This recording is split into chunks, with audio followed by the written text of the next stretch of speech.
We're in the boardroom of the New York Historical Society, and I'm talking to Nancy Cott. Nancy is professor of history at Harvard and the former director of the Schlesinger Library on the History of Women. The place I want to start is marriage. We've done a lot of talking in this, in these various sections that we've filmed about the differences between women in marriage and women outside marriage, but we haven't actually talked about the importance of marriage per se or its meaning.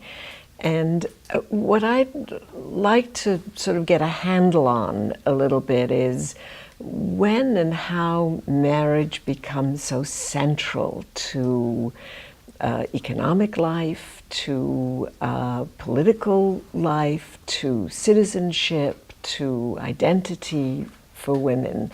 Can you give us some generalizations about that? Well, frankly, I think marriage as an institution has been central in all those respects for men as well as women. Yes. In fact, for men, it was very much associated with citizenship rights, that a male heading a household was a major mark of his full citizenship in the nation, in the United States, from its very beginning. And this then casts a kind of compromise on women's citizenship. When, although white women have been citizens of the United States since the beginning, their citizenship was more nominal than full in terms of ability to participate politically. Of course, women couldn't vote, they weren't on juries, they didn't serve in the military. So their citizenship was a nominal sort that meant they belonged to the nation. They were Americans if born here or if married to an American man. But a male citizenship is really the one that is participatory, and much of that is owing to his headship of a household and his responsibility for his wife and dependents, children, others who in his household. So that as I began to research marriage, I was interested in it as an institution of and allied to the state and to governance in every respect, and by the same token, certainly to economic life, in that the male head's responsibility to economically support his wife and children is part of what marriage means for a man. And it also means that economically, a woman's labor is bound to him. When she marries, she doesn't own her own labor anymore. I think the analogy that's sometimes drawn between a woman and a slave, a wife and a slave, is not apposite in that women are free agents. They're not forced to marry. They can operate on their own.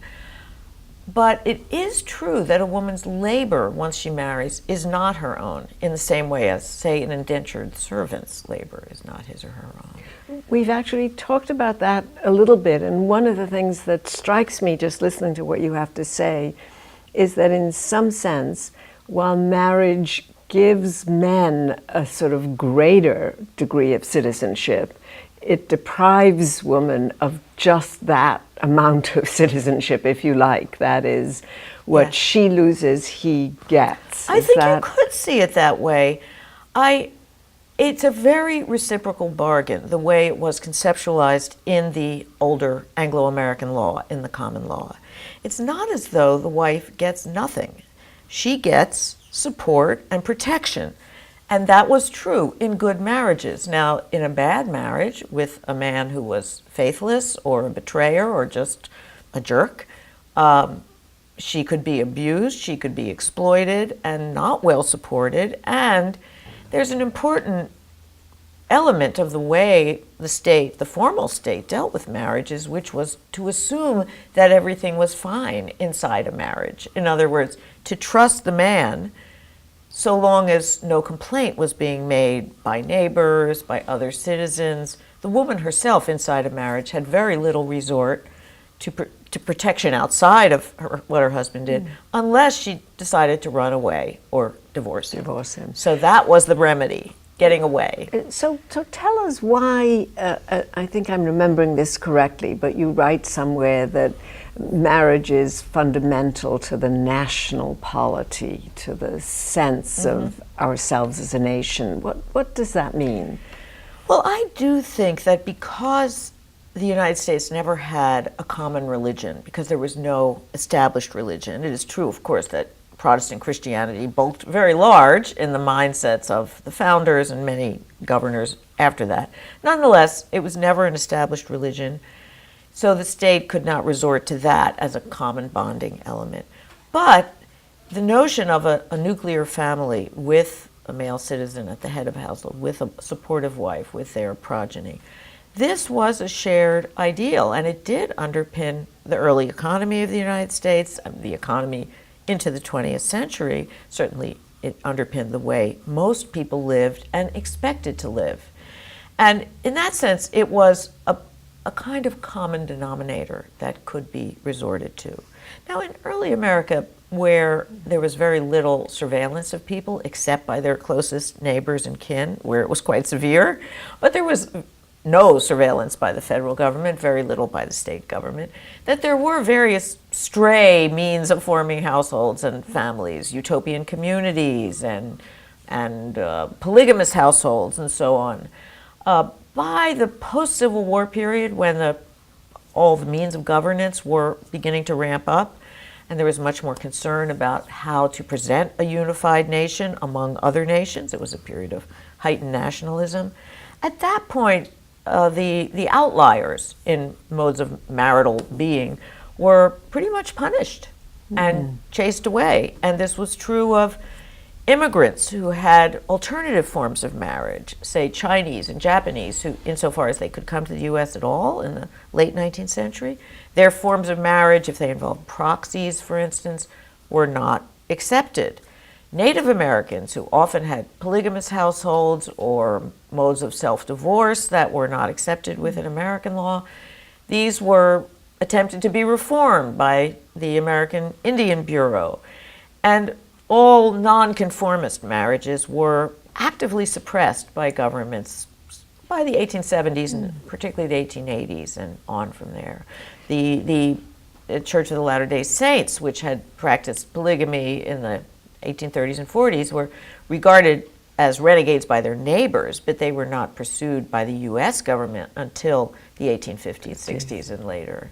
So when did the federal government, when did the state governments begin to keep track of marriages and who was and was not married? I mean, we had church records. Yes. Before that. It varied state to state, in fact. Massachusetts was one of the first in keeping records of everything, but generally between the 1830s and 1850s, most established states, and of course it wasn't all the states we now have, but most established states were keeping records of marriage and birth.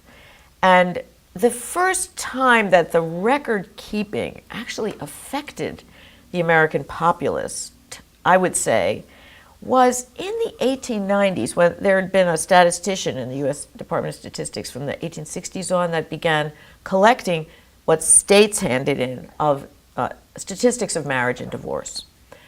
And there was a compendium published in the 1890s of marriage and divorce between the 1860s and 1890s, which showed a great increase in legal divorce.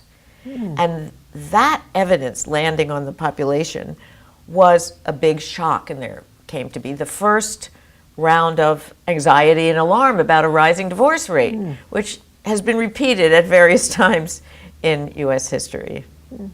But this effort then to keep track of marriages, divorces, let's not talk about births so far.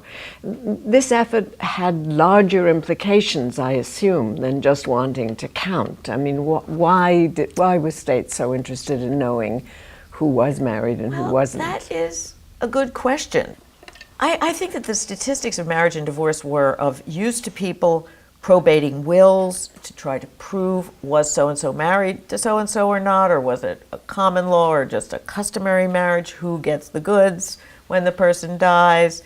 At the federal level, once there are Civil War pensions that go not only to soldiers who are wounded, but to the widows of soldiers, the actual marriage record is of importance in proving one's deservingness and so on.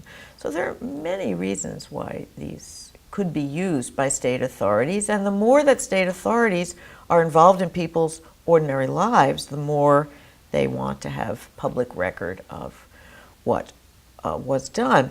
But also, I would say that licenses given out by the state of a couple's eligibility to marriage, this came in as a substitution for the kinds of community control that smaller communities had, say, in the 17th century.